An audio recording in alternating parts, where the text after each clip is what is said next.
के ऊपर। अब हम अगली चीज ये जुल्फिकार अली भुट्टो के वही एज अ 4 मार्कर हम लेकर के चलेंगे और फिर हम आएंगे बड़े वाले आंसर की तरफ। ठीक है, हमने आखिरी बात क्या की यार? 1973 कॉन्स्टिट्यूशन, ठीक है ना। चलें, उसके बाद अगली चीज that we are going to discuss is describe the industrial reforms of Zulfikar Ali Bhutto. ठीक है, जुल्फिकार अली भुट्टो के इंडस्ट्रियल रिफॉर्म्स डिस्क्राइब करें। ठीक है, this will also be for how many marks? This will also be for 4 marks. Describe the industrial reforms of Zulfikar Ali Bhutto. देखो भाई, पहली चीज ये सबसे बेसिक जो हाईलाइट है जुल्फिकार अली भुट्टो की वो है नेशनलाइजेशन पॉलिसी। जुल्फिकार अली भुट्टो ने क्या किया? इंडस्ट्रीज को नेशनलाइज कर लिया। नेशनलाइज का क्या मतलब होता है? गवर्नमेंट इनको कंट्रोल करेगी। क्या करेगी? गवर्नमेंट इनको कंट्रोल करेगी। ठीक है, nationalization policy is the highlight of the industrial reforms of Zulfikar Ali Bhutto. ठीक है ना। इस नेशनलाइजेशन पॉलिसी का जो प्रोजेक्ट था, इसके अंदर जुल्फिकार अली भुट्टो ने जो मेन मेन इंडस्ट्रीज है ना वो अपने हाथ में रखी। अपने हाथ में रखने का क्या मतलब है? गवर्नमेंट के हाथ में दी। Main industries were given under charge of the government. ठीक है, जैसे फॉर इंस्टेंस बैंकिंग सेक्टर, ठीक है ना, कैश क्रॉप्स, ठीक है, कॉटन राइस वगैरह, ठीक है, इंश्योरेंस, ये सारी चीजें जुल्फिकार अली भुट्टो ने बोला ये सब क्या हो गई हैं? नेशनलाइज हो गई हैं। ठीक है, this is the highlight of the industrial reforms of Zulfikar Ali Bhutto nationalization policy. ठीक है, उसके बाद अच्छा उस जमाने में हुआ ये था कि बेसिकली अगर मिसाल के तौर पे आपके पास 5 करोड़ रुपए, तो जुल्फिक और आप चाहते हो कि भाई आप जो है ना वो अपनी बैंक शुरू करो, जुल्फिकार अली भुट्टो बोलेगा खबरदार, कोई जरूरत नहीं है अपनी जो है ना वो बैंक शुरू करने की। ठीक है, वो आपको बोलेगा हमारे साथ मिल जाओ, हमें जो है हम जिस तरीके से चल रहे हैं हमारी मर्जी से चलो, वरना जो है ना वो आप अपने पैसे लो और यहाँ से बाहर चले जाओ। ठीक है, अब हुआ क्या? नेशनलाइजेशन प्रोजेक्ट की वजह से बेसिकली कुछ टाइम तक, for a short time period तक एम्प्लॉयमेंट मिली लोगों को। भाई जाहिर है गवर्नमेंट पैसा खर्च कर रही है, तो लोगों को नौकरियां मिल रही हैं, प्रोडक्ट्स बन रहे हैं, आए हाय मजे चल रहे हैं सबके। ठीक है, लेकिन थोड़े टाइम बाद जुल्फिकार अली भुट्टो कंगले हो गए, उनकी गवर्नमेंट कंगली हो गई और इन्फ्लेशन जूम करके पहुंचा 25% तक। ठीक है ना। तो ये आप इंडस्ट्रियल रिफॉर्म में लिख सकते हो कि इसी नेशनलाइजेशन पॉलिसी की वजह से इन्फ्लेशन रोज अप टू 25%। ठीक है, इतनी महंगाई हो गई थी, लोगों के खाने पीने के जो है ना वो कोई हिसाब किताब ही नहीं बचा बेचारे गरीबों के पास। अब मुझे बताओ ये सबसे ज्यादा बड़ी प्रॉब्लम क्यों है इन्फ्लेशन? क्योंकि जुल्फिकार अली भुट्टो, अगर आपको याद हो जब हम 7 मार्केट डिस्कस कर रहे थे कि जुल्फिकार अली भुट्टो आए कैसे, प्राइम मिनिस्टर बने क्यों, रीजन, तो उसमें मैंने आपको बताया था स्लोगन। स्लोगन क्या था जुल्फिकार अली भुट्टो का? रोटी कपड़ा मकान दूंगा। लेकिन महंगाई इतनी हो गई है, लोगों ने बोला रोटी कपड़ा मकान ये क्या देगा, हमारे पास जो रोटी कपड़ा मकान है वो भी हमसे इसने छीन लिया है। ठीक है ना।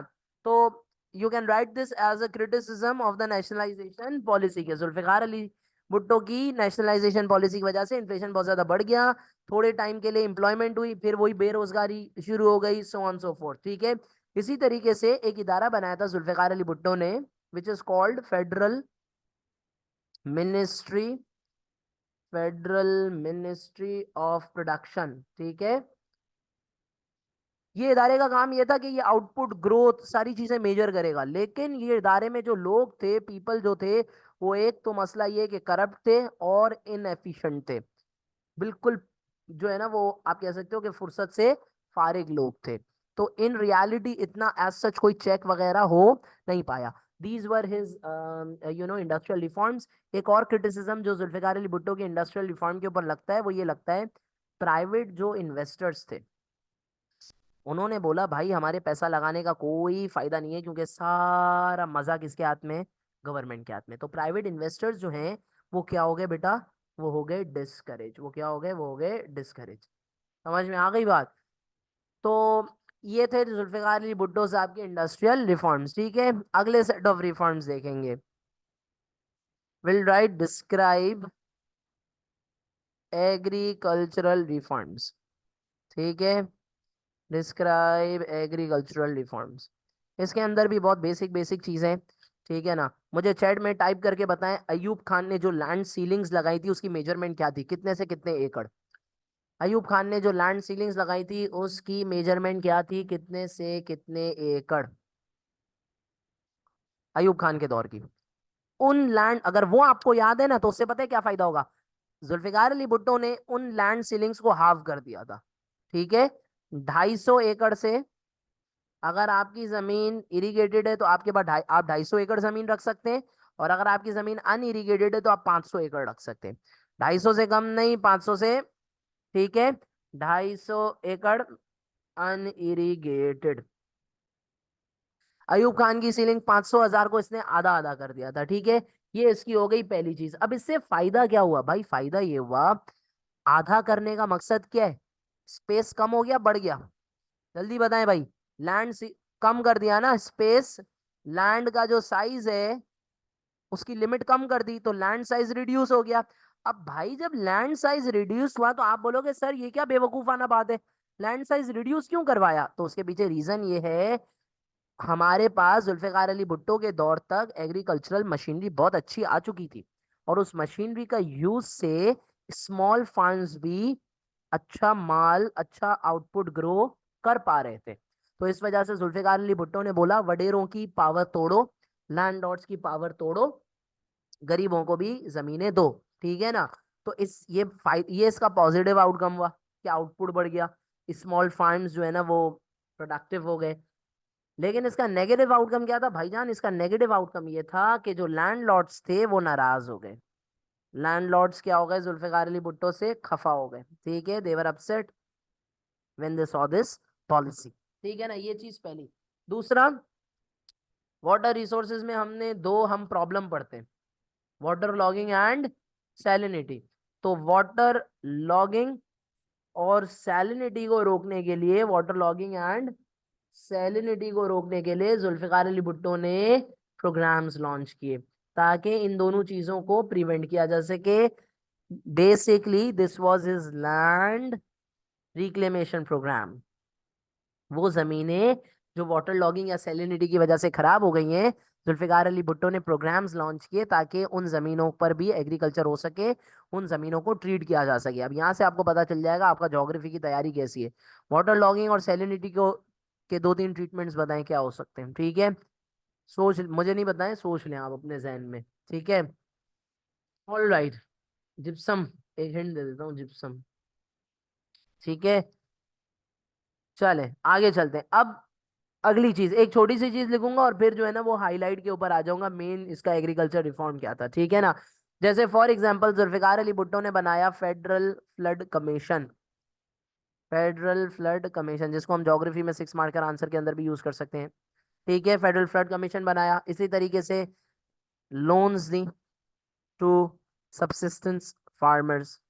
सबसिस्टेंस फार्मर्स कौन होते हैं, मेरे जैसे बेचारे गरीब छोटे। ठीक है, इसी तरीके से मेन जो हाईलाइट है दैट इज वो again in it self 4 marker में आ सकता है, तो उसको अलग हाईलाइट करके लिखता हूं। What was the security of tenure,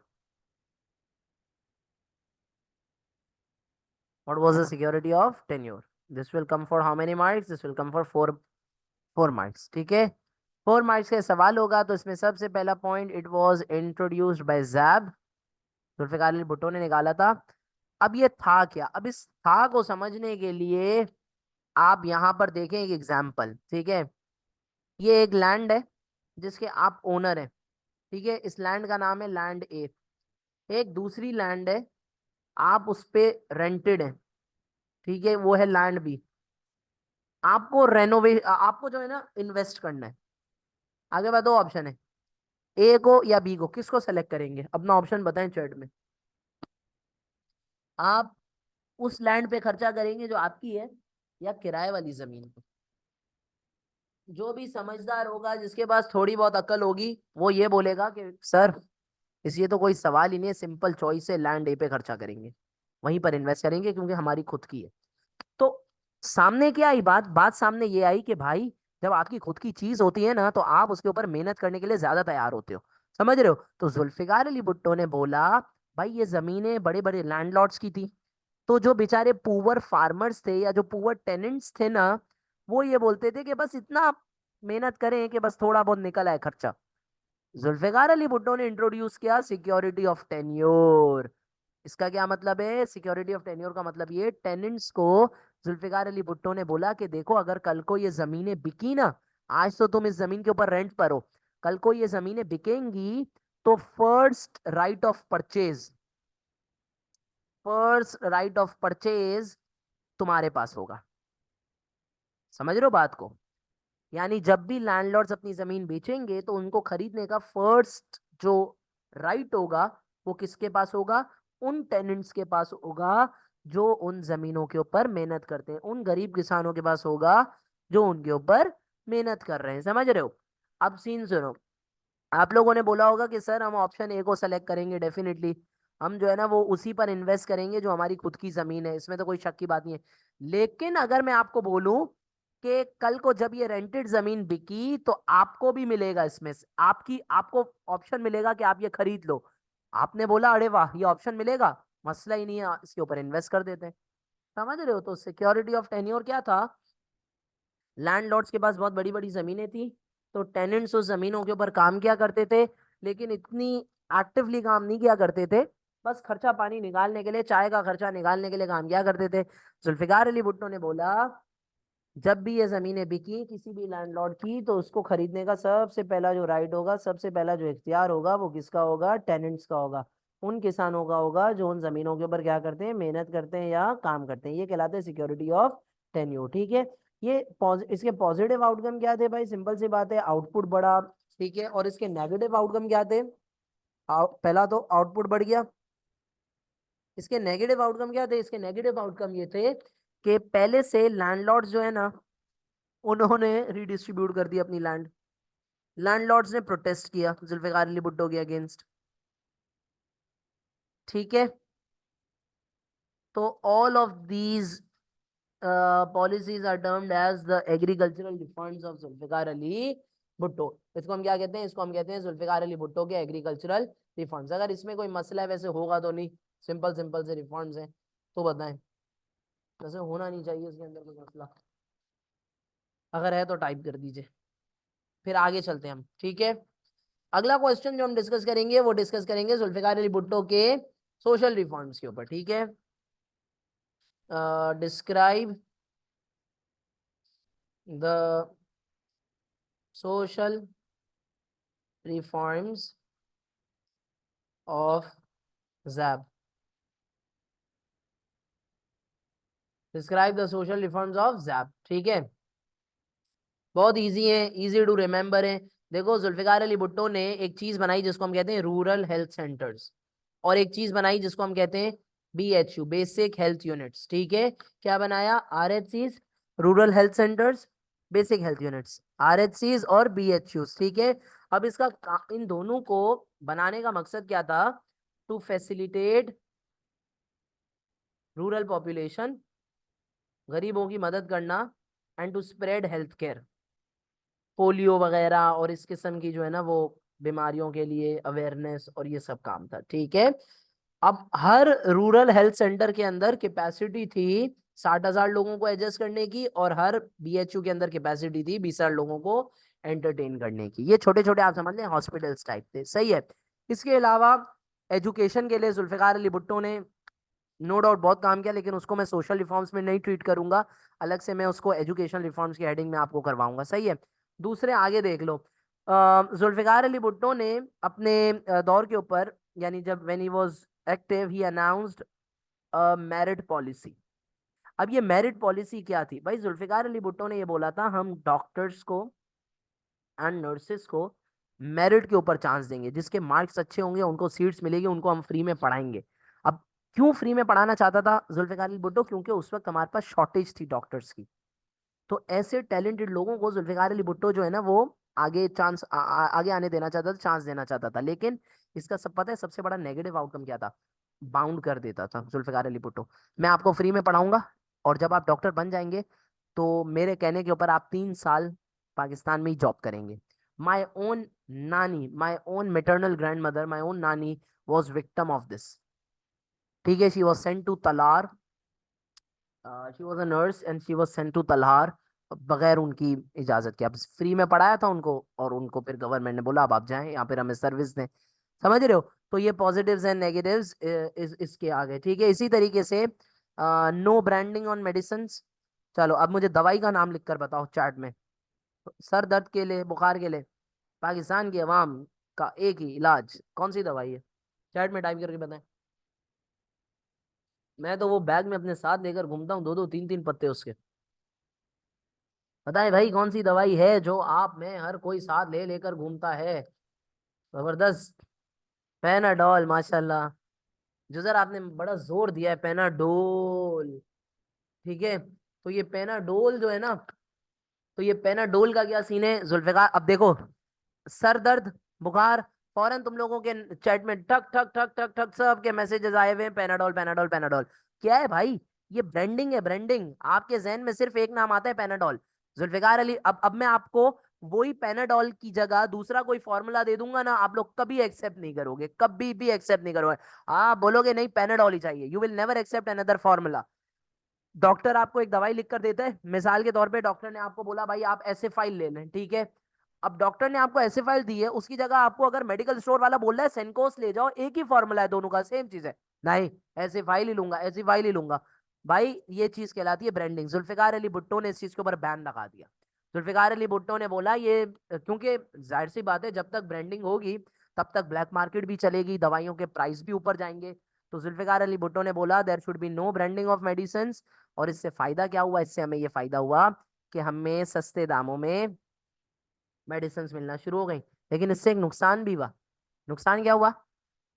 international जो कंपनीज थी ना, उन्होंने अपने ऑपरेशंस बंद कर दिए पाकिस्तान में। They shut their operations in Pakistan. उन्होंने बोला भाई अब पैसा नहीं बनेगा यहाँ से, चले जाओ। समझ आ गई बात? तो ये जुल्फिकार अली भुट्टो की आप कह सकते हैं कि सोशल पॉलिसीज थी, ठीक है ना, या हेल्थ रिफॉर्म्स थे ड्यूरिंग हिज टेन्योर, ठीक है। आगे चलेंगे, एजुकेशनल रिफॉर्म्स। अगेन वही four marks, describe the educational reforms of Zulfikar Ali Bhutto. यार ये रिफॉर्म्स पढ़ाते हुए मुझे कभी कभार फील होता है ये खास तौर पे एजुकेशनल के, जुल्फिकार अली भुट्टो बड़ा दोगला आदमी था यार, ठीक है ना। वो बड़ा हिपोक्राइट था वो एक तरीके से। वो भी आपको पता चलेगा क्यों। एजुकेशनल रिफॉर्म में सबसे पहला न्यू स्कूल्स वर ओपन, ठीक है। नई नई स्कूल्स खोली गई, न्यू स्कूल्स वर ओपन, ठीक है। इसी तरीके से प्राइमरी एजुकेशन के ऊपर फोकस किया गया था, फोकस ऑन प्राइमरी एजुकेशन, ठीक है। प्राइमरी एजुकेशन के बारे में बोला गया सबको लेनी है, ठीक है। अलीजान दमानी को आपके ऊपर फ्रीज कर दिया, यानी पीएसटी और इस्लामियात कंपलसरी बना दिया, ठीक है। PST and Islamiat were made compulsory by Zulfikar Ali Bhutto, ठीक है। इसी तरीके से आपकी कुछ फेमस कॉलेजेस, जैसे फॉर एग्जांपल 1975 की बनी हुई है अल्लामा इकबाल कॉलेज, ठीक है, या अल्लामा इकबाल यूनिवर्सिटी, कायदे आजम यूनिवर्सिटी, ठीक है। ये सब किसके दौर की बनी हुई है? जुल्फिकार अली भुट्टो के दौर की बनी हुई है। जुल्फिकार अली भुट्टो का मकसद ये था कि ज्यादा से ज्यादा लोग पढ़ें, लिटरेसी इंप्रूव कराना चाहता था। वेस्टर्न करिकुलम के ऊपर बैन था, वेस्टर्न एजुकेशन के ऊपर जो है ना वो इसने स्ट्रिक्टनेस शो की हुई थी। और जुल्फिकार अली भुट्टो ने बोला कि हम क्या करेंगे, हम लोकल स्कॉलर्स की मदद से नया करिकुलम डेवलप करेंगे। अब मैंने आपको बोला ना, इसके एक्ट में आपको हिपोक्रेसी नजर आएगी, मुनाफिकत नजर आएगी। कैसे? भाई इसने खुद ने वेस्टर्न एजुकेशन के ऊपर जो है ना वो स्ट्रिक्टनेस लगाई हुई थी, और इसकी खुद की बेटी बेनजीर भुट्टो खुद मजे ले रही थी हार्वर्ड यूनिवर्सिटी में, ठीक है। He studied social sciences there. तो ये जुल्फिकार अली भुट्टो साहब के क्या थे? एजुकेशनल रिफॉर्म्स थे। तो अच्छा काम किया, नॉलेज के लिए काम किया, पॉजिटिव थे, ट्राई किया कि भाई जाहिल लोग थोड़ा सा पढ़ लें, ठीक है। इसी तरह यूनिवर्सिटीज के अंदर हॉस्टल फैसिलिटीज बनाई। लेकिन इन रिफॉर्म्स के नेगेटिव आउटकम क्या थे? वो नेगेटिव आउटकम ये थे कि एजुकेशन के लिए एक चीज होती है बजट, पैसा दो। आप कह रहे हो आप हमें फ्री में पढ़ाओगे, लेकिन उसके लिए गवर्नमेंट तो पैसा देगी ना। बजट हमारा सिर्फ 20% था, ठीक है, which was really really low at that time, ठीक है। इसी तरीके से हमारी ज्यादातर जो पॉपुलेशन है वो गांव देहातों में रहती थी। So they wanted their children to work on farms, child labour. सही है। इसी तरीके से तीसरा मसला, भाई इदारे तो बन रहे हैं, टीचर्स की शॉर्टेज थी, सो ऑन सो फॉर, ठीक है। तो बहुत कम रेशो से हमारा लिटरेसी रेट इंक्रीज हुआ। These were his educational reforms, ठीक है। अगर यहाँ पर कोई क्वेश्चन है तो प्लीज पूछ लें। If you are unclear about something till now, please ask. अगर कोई चीज रिपीट करानी है तो बता दो अभी। नहीं।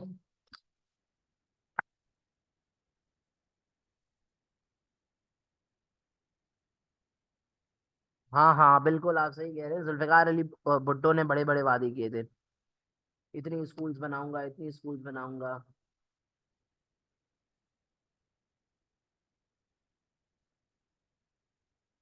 अच्छा, कैमरा के पीछे अब से लिए, ठीक है ठीक है। All right, any more questions? ठीक है, आगे चलेंगे हम, अपनी बात आगे लेकर चलते हैं। Let's talk about another question, ठीक है। दैट इज डिस्क्राइब द, अभी ये एक दो और करवाऊंगा डिस्क्राइब डिस्क्राइब वाले, और उसके बाद सीधा 14 मार्कर पे आएंगे। लेकिन आपको लगेगा हमने 14 मार्कर कर लिया है। हम 14 मार्कर का मैं आपको पैटर्न समझा दूंगा, कंटेंट आपके साथ में सारा कवर कर चुका हूँ, ठीक है। डिस्क्राइब द एडमिन रिफॉर्म्स, ठीक है, of Zulfikar Ali Bhutto. Administrative level के ऊपर, पॉलिटिकल लेवल के ऊपर जुल्फिकार अली भुट्टो के क्या क्या रिफॉर्म्स थे, ठीक है ना। जुल्फिकार अली भुट्टो ने क्या किया, गवर्नमेंट एम्प्लॉयज के लिए, गवर्नमेंट एम्प्लॉयज खास तौर पर सिविल सर्विस में काम करने वालों के लिए यूनिफाइड पे स्केल, सबको एक जितनी तनख्वाह मिलेगी, यूनिफाइड पे स्केल, ठीक है। दूसरा, ही रिलैक्स्ड, गवर्नमेंट में लोग कम थे, सो ही रिलैक्स्ड एंट्री रिक्वायरमेंट्स। 100 मार्क का, आज भी देखें 100 मार्क का जो है ना वो टेस्ट होता है, ठीक है। उसमें से पासिंग क्या होता है, 50 होता है, ठीक है ना। समझ में आ रही है बात। और अब तो अल्हम्दुलिल्लाह बहुत हालात अच्छे हो गए हैं, ठीक है। My own mother serves as a government teacher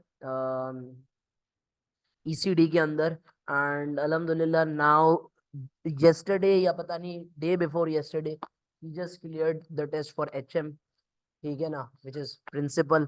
तो मेरिट के ऊपर उनका नाम है। Now she would be switching from, you know, अभी उनका शायद पता नहीं 13 14 15 ग्रेड था, नाउ इट बी लाइक 18। तो अटेस्ट करवाना हो किसी को तो बता देना, घर में फैसिलिटी है। चले जी, एनी हाउ, तो ये रिलैक्स एंट्री रिक्वायरमेंट्स। लेकिन इन्हीं के साथ साथ आप ये भी लिख सकते हो कि भाई उस जमाने में ब्राइब बड़ा मसला था, ठीक है। सिंधी स्पीकिंग पीपल को फेवर मिला हुआ था, ठीक है। और फिर वो ऑफ कोर्स, ये तो बेनजीर के दौर में भी आप देखते हो कि एमक्यूएम और इनका कॉन्फ्लिक्ट का एक रीजन ये भी बना था, ठीक है। एमक्यूएम वाले बोलते थे हम तो पढ़े लिखे हैं, हमें क्यों नहीं मिली चांस, ठीक है। इसी तरीके से Zulfikar Ali Bhutto remove unnecessary seats, ठीक है। जुल्फिकार अली भुट्टो ने बोला अगर एक काम एक बंदे से हो सकता है तो उस काम को, एक काम को करने के लिए 3 बंदे क्यों अपॉइंट किए हुए। He removed unnecessary seats, he gave increments, सबसे अच्छी बात, ठीक है। He gave increments to government employees, government teachers, government employees अलग अलग इदारों में, ठीक है। उन लोगों को जुल्फिकार अली भुट्टो ने बोला जाओ जी लो अपनी जिंदगी। लेकिन इसका एक नेगेटिव ये भी लिख सकते हो कि इससे गवर्नमेंट के ऊपर बर्डन आया, फाइनेंशियल बर्डन आया, ठीक है। So these were his administrative reforms, and nevertheless, one more four marker that we are going to cover is describe the economic reforms. Zulfikar Ali Bhutto के economic reforms. This will come for how many marks? This will also come for 4 marks. Zulfikar Ali Bhutto के economic reforms क्या क्या थे? अच्छा जी, सबसे पहला economic reform में बात जो हम करेंगे वो करेंगे पोर्ट कासिम के ऊपर, ठीक है। पोर्ट कासिम बनाया जुल्फिकार अली भुट्टो ने। Port Qasim was an achievement of Zulfikar Ali Bhutto, ठीक है। ही established more banks, ही established more banks, ठीक है। बैंक्स को बोला इजी लोन्स दो, ठीक है। एंटरप्रेन्योर्स को और फार्मर्स को इजी इजी आसान टर्म्स के ऊपर लोन्स दी गई, ठीक है। इसी तरीके से ही इंट्रोड्यूस्ड पासपोर्ट टू लेबर्स, हमारा जो वर्किंग क्लास थी, ठीक है, सिटीजन्स को एनकरेज किया गया कि आप पासपोर्ट लें, ठीक है। इससे हुआ क्या, इस उस जमाने में 30 से 40 हजार लोग, ये एस्टिमेटेड फिगर है, ठीक है, this is not accurate, this is estimated figure, लोग माइग्रेट करके गए, ठीक है। कहाँ पर, ये दुबई, सऊदीया, एक्सेट्रा एक्सेट्रा, मिडल ईस्ट की तरफ, ठीक है, कुवैत गए थे, और इन इलाकों में लोग गए थे माइग्रेट करके, ठीक है। And they found new jobs. So these were basically his economic reforms, और ये हमारा 4 मार्क का डिस्कशन खत्म है, ठीक है। अब हम अपनी बात का आगाज करेंगे 14 मार्कर आंसर के ऊपर, ठीक है। 14 मार्कर आंसर का पैटर्न डिस्कस करूंगा मैं आपसे, यहाँ पर 2 सवालों का मुझे आपसे पैटर्न डिस्कस करना है। अगर उससे पहले कोई सवाल है तो पूछ लें। If you have any questions before that please ask me now, फिर मैं 14 मार्क पे आ जाऊंगा। कंटेंट हमारा ये सब